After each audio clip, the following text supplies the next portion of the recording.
Hello and great to have you with us this Monday afternoon. I'm Paul Graney, sitting in for Kevin Hogan today. President Biden calls the surge at the border a crisis for the first time. But what does he plan to do about it? The president set to meet with a bipartisan group of lawmakers for the second time to discuss his infrastructure plan. He doesn't have the votes to pass the plan yet, so who's he trying to convince to get it through the Senate? And the president is pushing Texas to adopt his Affordable Care Act by canceling a Medicaid waiver agreement set up under Trump. In a change of pace, the US and China say they'll set aside their differences in one policy area. They agreed to work together on climate change, as despite their increasingly tense relations.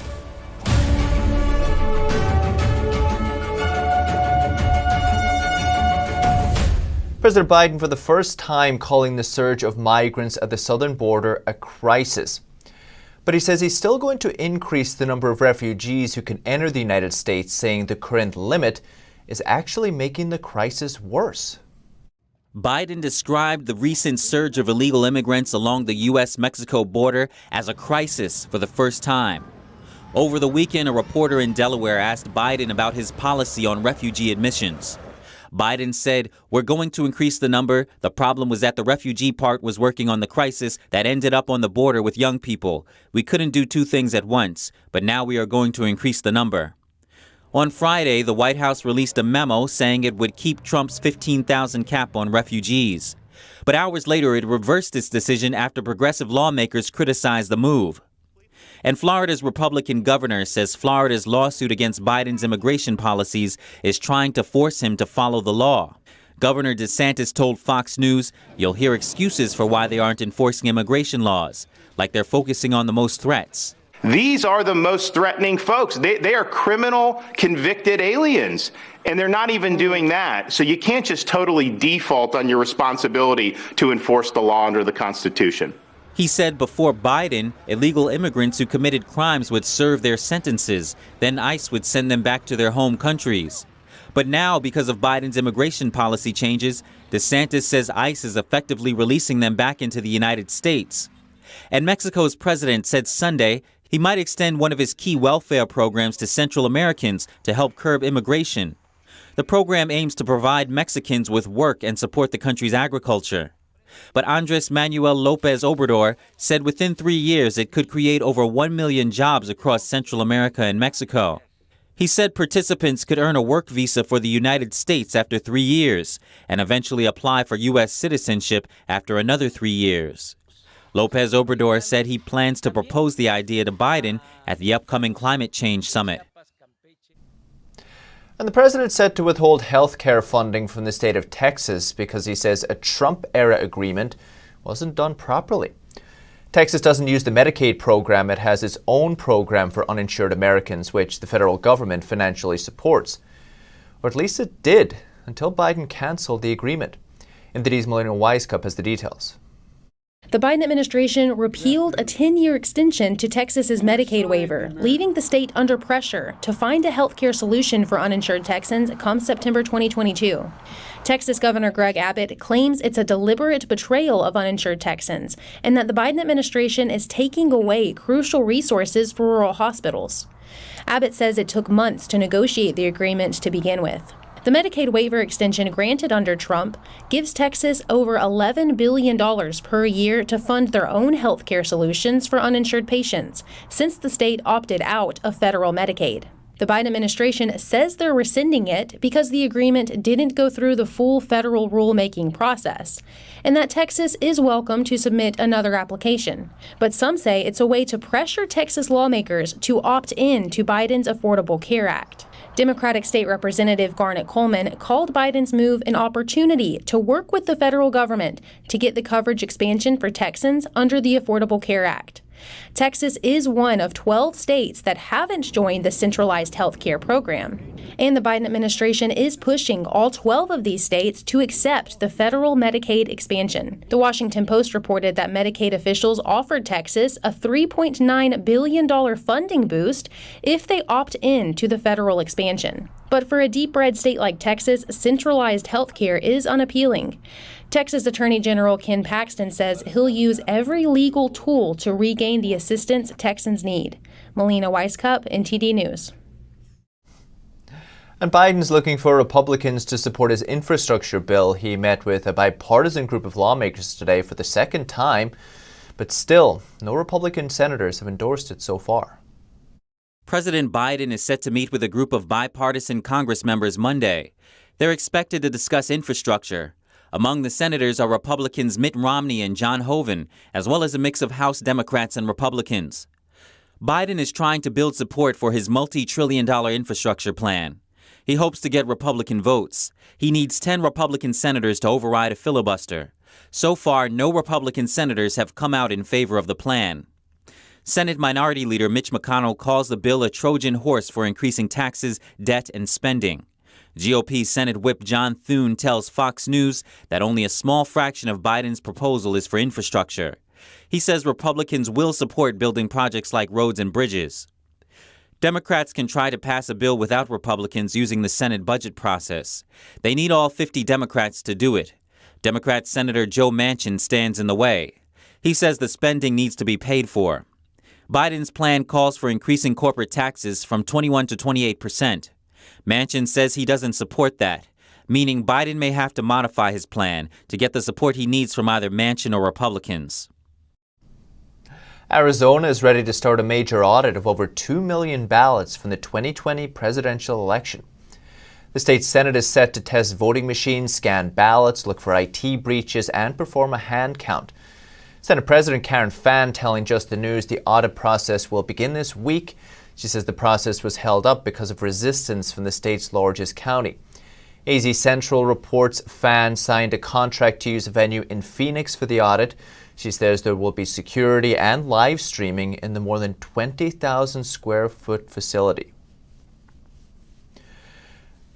The city of Norman, Oklahoma broke the law when it slashed its police budget during last year's Defund the Police movement. The state Supreme Court says the city council didn't tell the public it was about to vote to reduce the funding.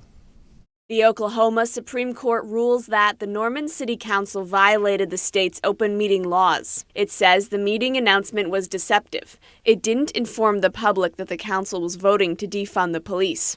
Council member Alexandra Scott proposed cutting $4.5 million from the police budget. The council settled on an $865,000 cut. Republican Rob Stanfridge represents Norman in the state's Senate. He released a statement applauding the court's ruling. He says the council held an all-night meeting where hours and hours were spent demonetizing the police. Bria Clark is the mayor of Norman. She says they cut the police budget to tackle systemic racism.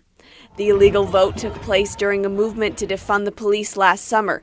Advocates called for defunding the police amid protests and riots following the death of George Floyd in police custody.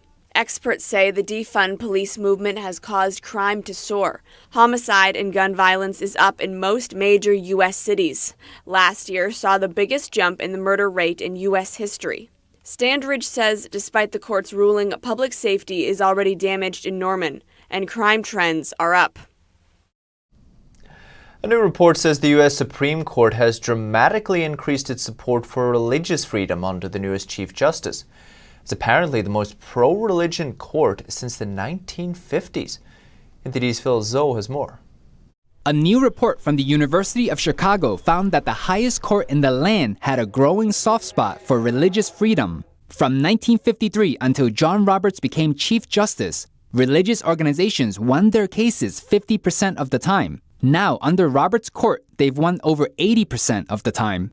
The report says most religious cases won today are by mainstream Christian organizations.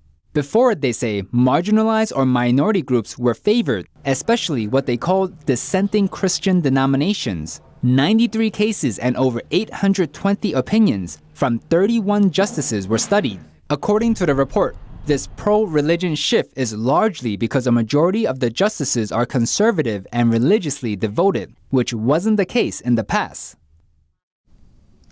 A group of Floridians rallied last Friday in support of the governor's re-election in 2022. Supporters told NTD why they want DeSantis to serve another term. Supporters gathered at an intersection in Palm Beach Gardens, Florida, to support the re-election of Governor Ron DeSantis. He won the support of many locals for the way he handled the pandemic.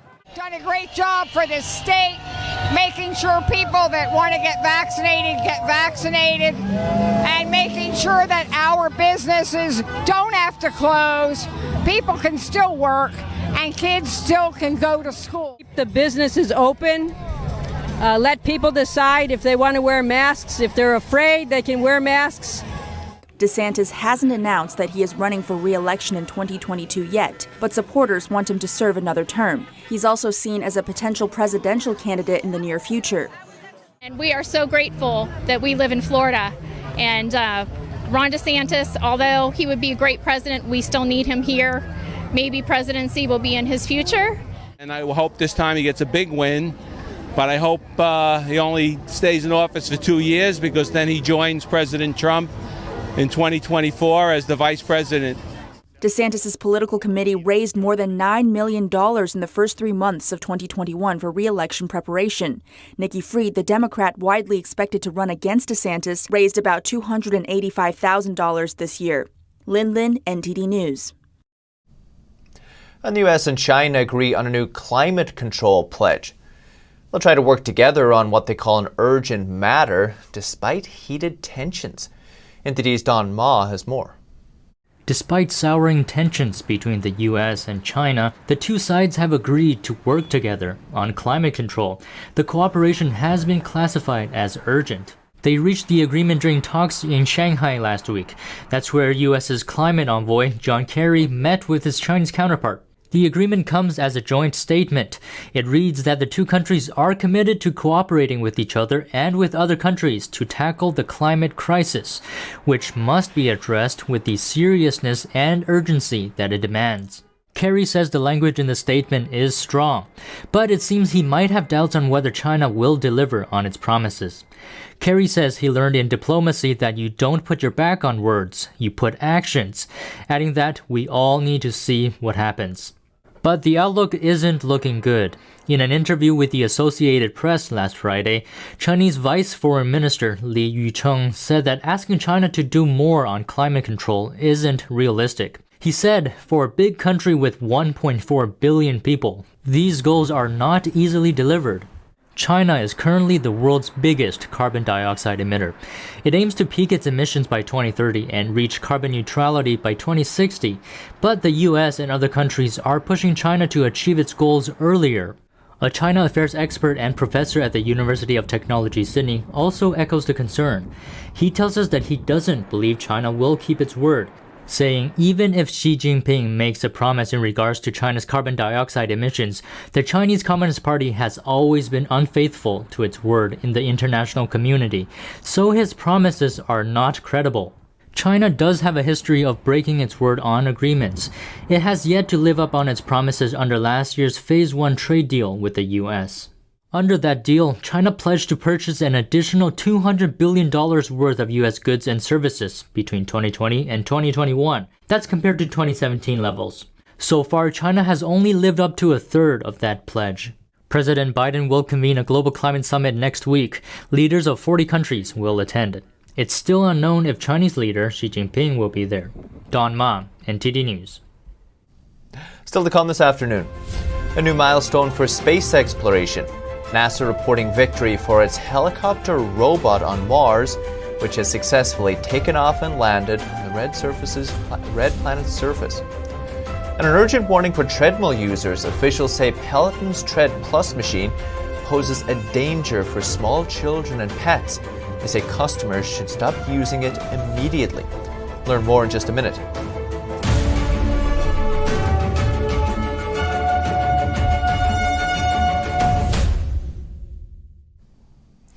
NASA's miniature helicopter robot Ingenuity had a successful takeoff and landing on Mars. It's the first time humans have controlled an aircraft on another planet.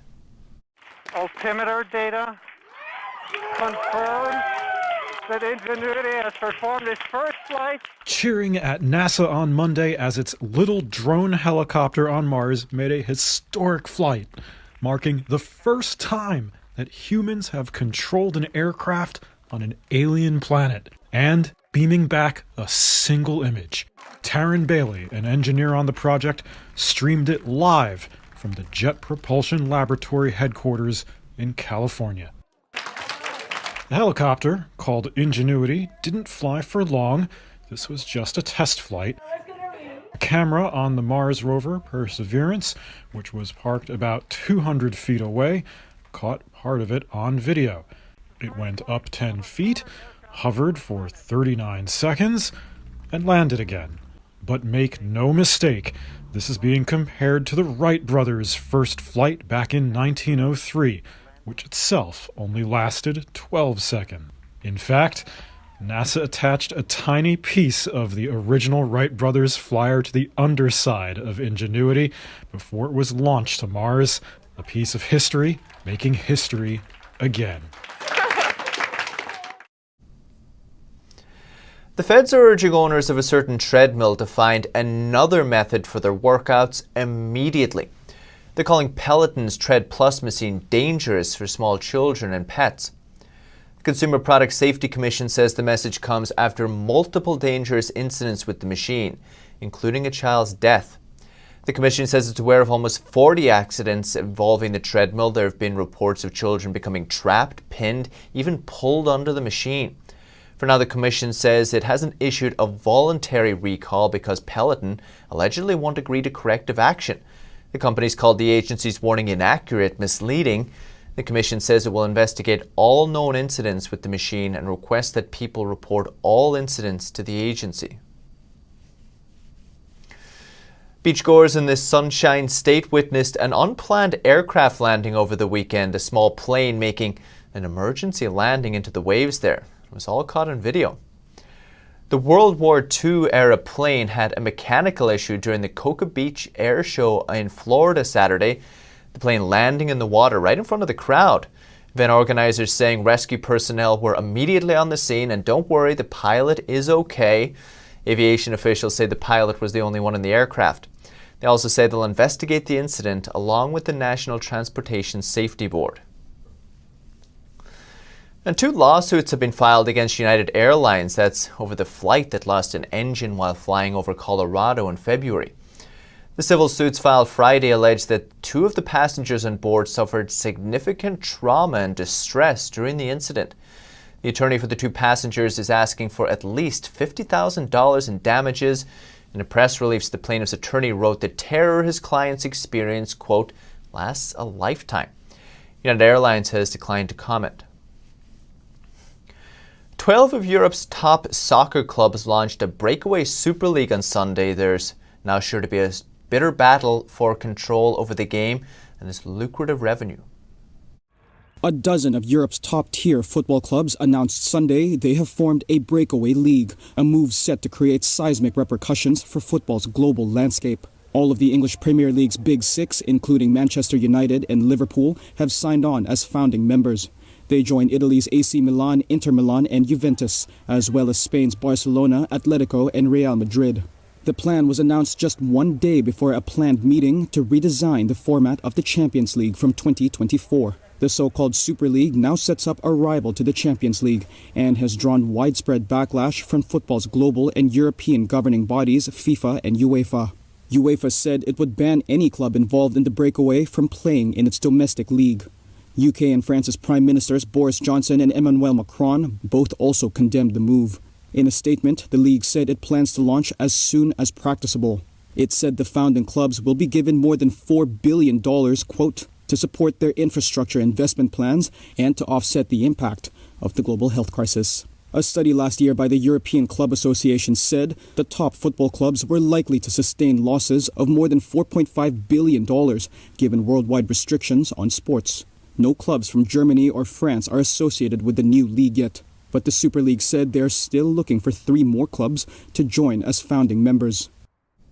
Still to come this afternoon. Farmers in Malaysia grow the prized Japanese muskmelon.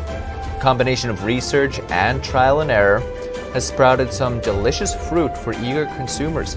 Stay tuned to find out more.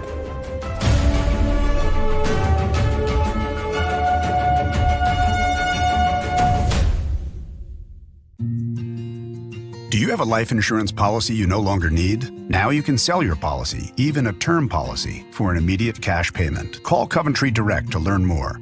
We thought we had planned carefully for our retirement. But we quickly realized we needed a way to supplement our income. Our friends sold their policy to help pay their medical bills. And that got me thinking.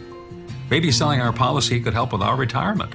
I was skeptical, so I did some research and called Coventry Direct. They explained life insurance is a valuable asset that can be sold. We learned we could sell all of our policy or keep part of it with no future payments. Who knew? We sold our policy. Now we can relax and enjoy our retirement as we had planned. If you have $100,000 or more of life insurance, you may qualify to sell your policy. Don't cancel or let your policy lapse without finding out what it's worth. Visit CoventryDirect.com to find out if your policy qualifies or call 1-800-509-8500. Coventry Direct, redefining insurance. If you're like me, and I think it's actually most of us, then you're getting really fed up with the nonsense going on inside the banking system. I mean, we've worked hard our entire lives to retire comfortably. We just recovered from the crash of 2008, and it seems like it's about to happen all over again. Look at the too-big-to-fail banks.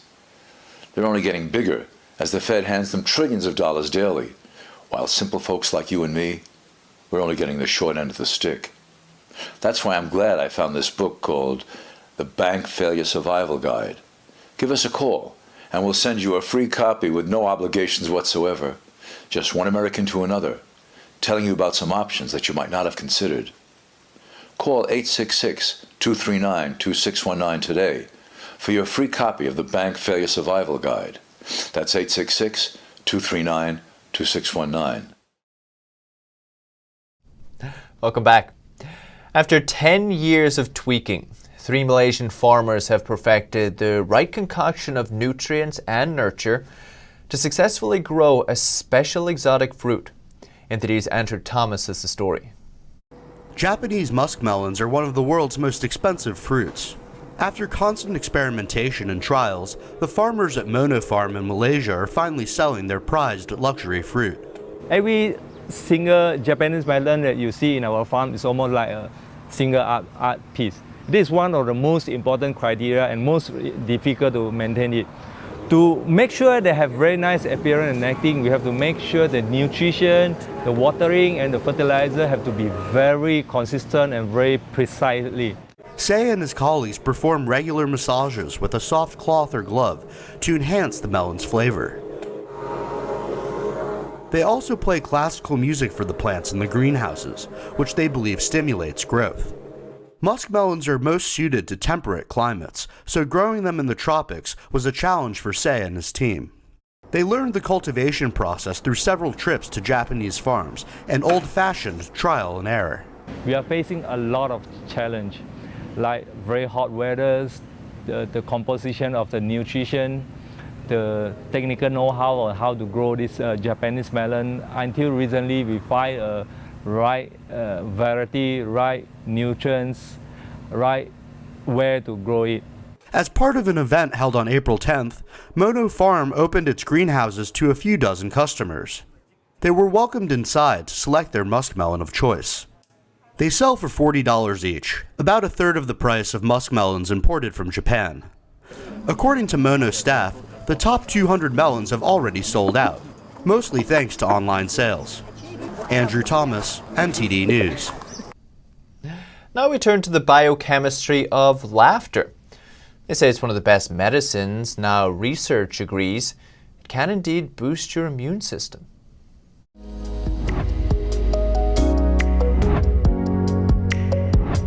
We are often too tired or stressed out to indulge in a little laughter, but it has amazing health benefits. Laughter can help relieve pain, bring greater happiness, and even increase immunity. Laughter does a number of things. It reduces the levels of stress hormones. It also increases the number of health-enhancing hormones such as endorphins. It increases the number of antibody-producing cells we have working for our immune system and enhances the overall effectiveness of T cells. This means a stronger immune system and fewer issues with stress. I'm referring to exhaustion, depression, insomnia, and weight gain. Dopamine regulates the reward and pleasure centers of the brain. Laughter, exercise, sunlight, and certain foods can all increase the release of dopamine in your brain's reward center. When dopamine levels are low, you lose your enthusiasm and zest for life. You begin to experience great difficulty completing tasks. This neurotransmitter is critical for motivation, interest, and the drive to achieve. We would not typically consider laughter important to well-being, but researchers are finding evidence that it is. Psychologists have found that being silly, losing yourself in the moment, and engaging in something pointless but pleasurable is essential to stress reduction, healthy relationships, and maintaining a sense of well-being. From this biochemical perspective, laughter is probably one of the most positive, easy, and healthiest things we can do for our life. It can provide us with a huge lift physically and emotionally. Laugh more and you can also lift the moods of those around you, reduce their stress levels, all of which will inevitably improve the quality of your interactions with them. Laughing, smiling, and enjoying one another is truly one of the best ways to diminish a negative, tough, or stressful situation. Laughter draws our focus away from anger, negativity, hopelessness, bitterness, and guilt like nothing else can. The act of laughing can bring you into the moment, which is something we all desperately need. Our rigid schedules often consume us and leave us constantly thinking about the next thing we need to do. Since our cultural norm is to juggle many demands of life at once, we're regularly running on high stress levels. But sometimes for our own well-being and future productivity, we need to forget about getting things done and just have a laugh. That's all for now. Thank you.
We have a new channel. Subscribe to us on YouTube at NTD News. Get the highlights of our news broadcast and the most important headlines that we curate especially for you. Don't miss out on important news. Our videos are being deleted.